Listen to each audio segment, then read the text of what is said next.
Siya ay panglima sa magkakapatid. Palakpakan niyo naman. Siya po ay jolly na tao. Kilala niyo naman kung sino siya? Siya po ay napakaganda. Ayan. At ngayong 2024 po ay nasuspin po ang kanyang curly hair. Palakpakan po natin si Lord sa buhay ng ating sister na si Sister Marife Bacud to share us the revelation of the Lord, the miracle of the Lord sa gabing ito. I-share niya sa atin. Ayan. Welcome, sis. Ayan. Glory to God for everything. Ayan. Maganda at pinagpalang gabi po sa ating lahat. Amen. Tayo pa ba ay gising pa? Amen. At dahil dyan, ay bago tayo dumako sa ating sharing, ay tayo muna po ay manalangin. Hallelujah, Jesus. Yes, Father God in heaven, maraming salamat sa araw nito na pinagkaloob mo. Most especially to share thy word. Thank you so much, Lord, na sa buhay ko ay patuloy na ikaw lamang ang siyang makita at madakila, O Diyos. Walang ibang mapapurihan, O Diyos, kundi ikaw lamang. At maraming salamat na itong mga salita mong ito ay manahan sa aming puso at isipan, O Diyos, na magamit namin ito sa aming pang-araw-araw na gawain, O Diyos. At maraming salamat na sa gabing ito ay makakapulot kami ng hiwaga ng iyong salita, O Diyos. Maraming salamat na malaya kang gumalaw sa oras na ito. And thank you so much, Lord, for the success and victory of our Hanukkah right now. In Jesus' mighty name, amen and amen. Ayan, ang isi-share ko po sa gabing ito ay ang miracle ni Lord na isi-share ko sa inyo sa gabing ito ay kung papaano muling binuhay ni Jesus si Lazarus. Ayan, lahat na po ba tayo ay nabasa na natin ang kwento ni Lazarus? Amen. Ayan, ito ay matatagpuan po ito sa Book of John, chapter 11, verses 1 to 44. Walang haba. Ayan, hindi, saglit lang po ito. Ayan, mababasa po natin na sa passage na ito, na si Lazarus na kapatid nila Martha at Maria ay nagkasakit. Ayan.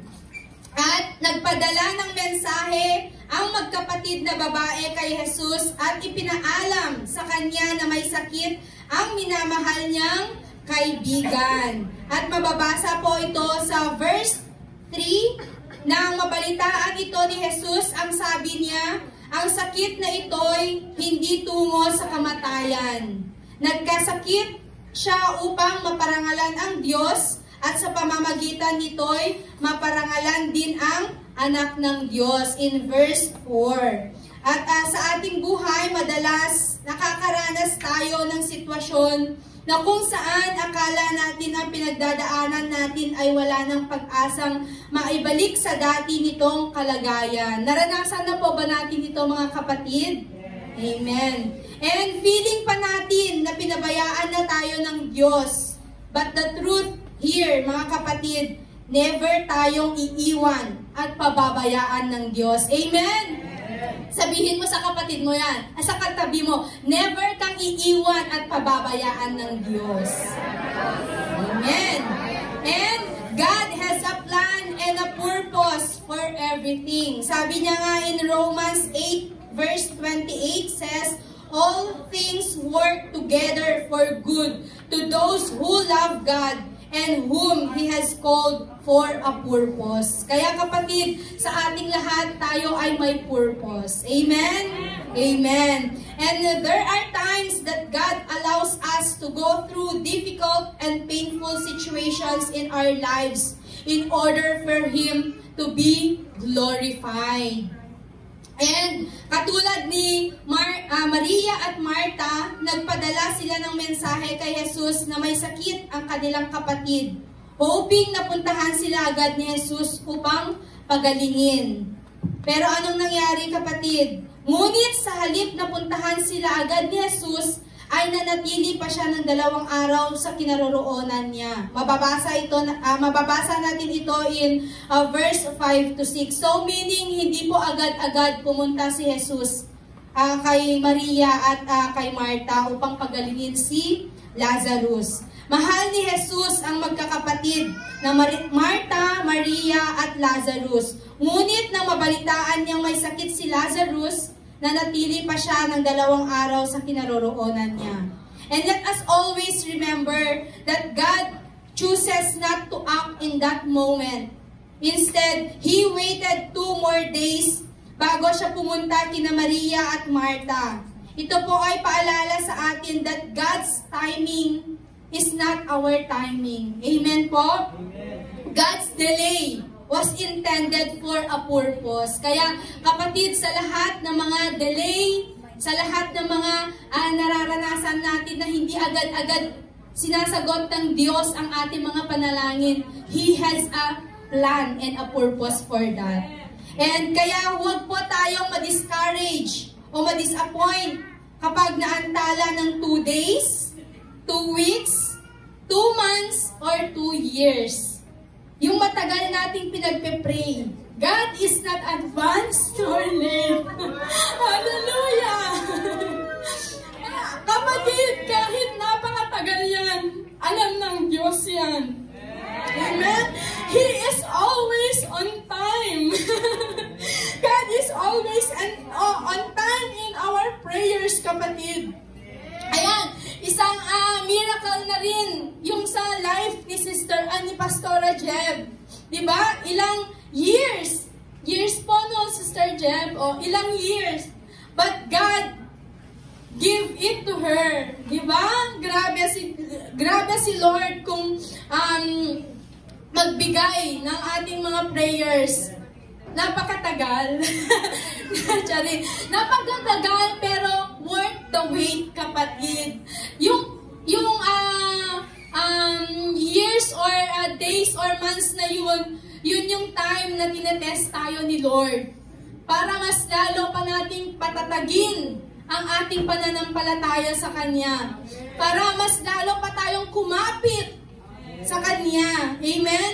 Sabi nga, hindi lang tayo lalapit kay Lord kapag dun sa mga prayers natin, dun sa mga wants natin, kundi in every day of our life. Amen? Ayan, kaya katulad ng mga sa isang relasyon, sa family, parents to children, sa mga relasyon ng mag-asawa at husband and a wife, kailangan nila ng communication. Kaya need din ni Lord ng communication natin sa Kanya. Amen? Alam ni Jesus na patay na si Lazarus. Mababasa natin yan sa verse 14 to 15. Patay na si Lazarus, ngunit nagpapasalamat ako na wala ako roon. Dahil ang gagawin kong himala sa Kanya ay para sa kabutihan ninyo, upang lalo pa kayong sumampalataya sa akin. Yun ang nais ng Panginoon sa atin, mga kapatid, na mas lalo pa tayong sumampalataya sa Kanya. And likewise, sa buhay natin, there is no worse situation with God. He can turn any condition around for the good of His people. All we need to do is to believe and know that there is no late moment with Jesus. All things are possible to those who believes in Him. Amen. Ang sabi ni Jesus in verse 25, ako ang bumubuhay sa mga namatay, ay ako rin ang nagbibigay ng buhay. Ang sumasampalataya sa akin, kahit mamatay, ay muling mabubuhay. Amen. Grabe ang kapangyarihan ng Panginoon. Kaya nga nung pinuntahan nila kung saan inilibing si Lazarus, ano ang sinabi ni Jesus kay Marta? Verse 40, sinabi ni Jesus sa kanya, hindi ba't sinasabi ko sa iyo na kung sasampalataya ka, ay makikita mo ang kapangyarihan ng Diyos. Amen! Kaya sabihin mo sa katabi mo, sumampalataya ka, kapatid. Ayan, sumampalataya tayo sa Panginoon. At sa pamamagitan ng pananampalataya ni Martha, na-witness niya kung papaanong muling binuhay ni Jesus si Lazarus. Ayan, malaki ang nagagawa ng ating pananampalataya sa Diyos. Dead things can come alive. All we need to do is to believe and have faith in the power of the Lord Jesus in our life. Amen? Amen. If Jesus had raised Lazarus from the dead, He surely can bring our hopeless situations back to life. It's never too late for God to work His wonders in our lives. God can perform His miracles anytime and anywhere. No matter how impossible the situation will be, our faith in the Lord Jesus activates God's power to perform miracles in our lives. Amen. Amen. Now is the time to declare in our life that God is able over whatever situation may be facing right now. Let this passage be an encouragement to all of us. And alam ko na may kanya-kanya tayong Lazarus na pinagdadaanan sa buhay. Amen po ba? Amen. But nawala tuloy ako. Ayan. But saang area ng ating buhay na feeling natin, it is already dead right now, isipin po natin and let's declare that before this year end, God will restore and bring it to life in Jesus' name. Ayan. At dahil dyan, tayong lahat ay tumayo. And let's receive this declaration from the Lord. Itaas po natin ang ating mga kamay. In the mighty name of Jesus, we declare that every dead things in our lives, whether dreams, relationships, opportunities, health, finances, and our purpose shall come forth. We speak life, healing, restoration, revival, and breakthrough in our lives. By the power of the Holy Spirit, we proclaim that what seems lifeless will flourish again. In Jesus' name.